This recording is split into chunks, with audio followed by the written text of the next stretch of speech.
I think we have enough evidence now to say, Bev, that this is a major purge underway of the senior military leadership, particularly in charge of what they call the People's Liberation Army Rocket Force. And the Rocket Force is the old name for a function which is now principally to do with nuclear weapons, the land-based nuclear weapons function of the Chinese military. And that is by far the dominant. The Chinese are in the process of a huge and rapid upgrade of their nuclear forces, which 2 years ago the leader of the US equivalent, the US strategic forces, described as pretty much, quote, breathtaking, unquote.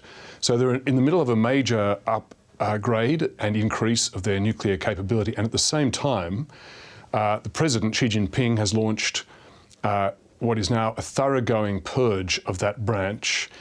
There are now 10 senior officials, officers of the Rocket Force who are unaccounted for. According to, there's a Canadian-based group that tracks elite politics in China, Circius. According to their numbers, there are 10, including the 2 generals who've now been purged. So this is a pretty swingeing decapitation. And it's particularly striking, Bev, that the 2 generals, the most senior members who've now been purged from the Rocket Force, both of whom were members of the Central Committee, by the way, of the Chinese Communist Party, the 205-member ruling group. So this is a very senior level. But those 2 blokes were both appointed to their jobs by Xi Jinping himself, who's now purged them. So this speaks to a serious doubt, a serious fear about their loyalties. And it adds to the foreign minister as well, who was again anointed by Xi Jinping, and now we know that he has been moved while an investigation goes on, and Wang Yi is back in. What is this telling you about Xi Jinping and his direction with the Communist Party and what he demands of the people around him? Well, it tells us a couple of things on a couple of levels, I'd suggest, Bev. On one level, this is a straight-out attack of fear or maybe paranoia, it's hard to judge which, about the loyalty of the military. In the last month, in July, Xi Jinping gave 2 speeches to military leadership functions where he said that they must, quote, focus attention on the persistent problems at all levels of party organisation, and here's the key bit, in asserting the absolute leadership of the party over the military, the absolute leadership of the party over the military. Now that's code for, I think the party does not yet have, or is slipping in its grip of, complete control of the military. Now you'll remember that Mao Zedong, in establishing the Chinese Communist Party, had 2 really central adages about the military in China. One, his first adage was, political power grows from the barrel of a gun. In other words, central to holding power and controlling China is control of the military. And the second famous adage of Mao's about the military was that, quote, our principle is that the party controls the gun and the gun must never be allowed to control the party. So what Xi Jinping's speeches of July are telling us is that he thinks that principle is at risk. He thinks that even the 2 generals he appointed to run the Rocket Force, and therefore the land-based nuclear force of China, are no longer absolutely loyal to him. So this is a leader who is deeply concerned about his own control of the strategic nuclear forces of his own army. And secondly, on the other level, just briefly, I'd add, Bev, that this is reminiscent of the constant purges that Mao himself used to operate in the party and at all levels, including the security mechanisms and the military. And this is a technique that Xi Jinping has adopted from the time of Mao. Remember that Xi Jinping is the first Chinese leader who was born after or into the Mao leadership. All the previous leaders grew up, they were an older generation, they knew what life was like before Mao.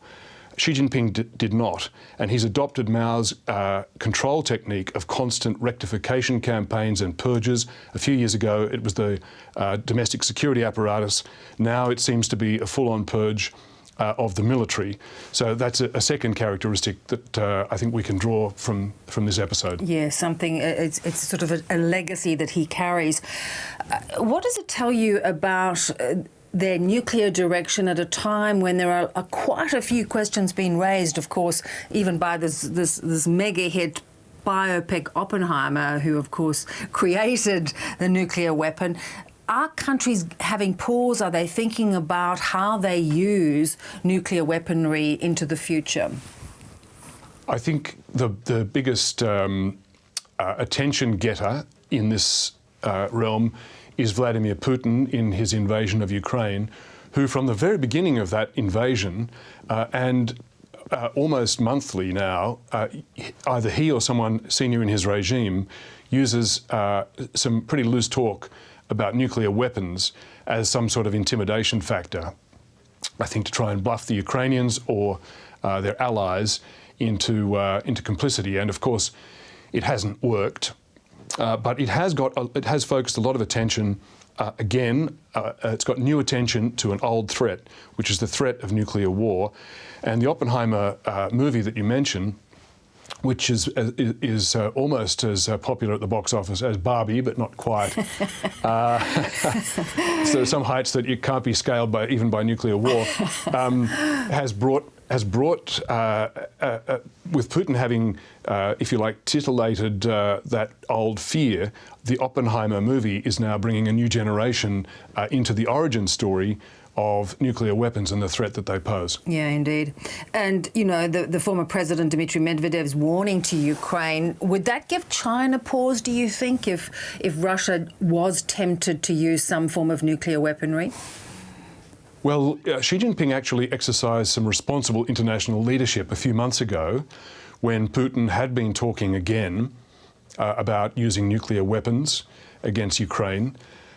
Which is insane on several levels, including the fact that it would be probably counterproductive to Russia itself, because the prevailing winds from Ukraine actually generally blow into Russia. So fallout would end up not only despoiling Ukrainian crops, which feed much of the world, of course, but also blowing back onto Russian forces and perhaps into Russian territory as well. And Xi Jinping actually said publicly that nuclear weapons should not be considered and should not be resorted to. So that was taken as a very specific public warning to Vladimir Putin, his junior ally, Xi Jinping's junior ally, to warn him against use of nuclear weapons. And that does seem to have dampened Putin's enthusiasm for talking about it. But as you say, Medvedev, the former president, he seems to have no hesitation in threatening, in making those sort of threats. And it is around fascinating times. Good to talk, Pete. Thanks. Thanks, Bev.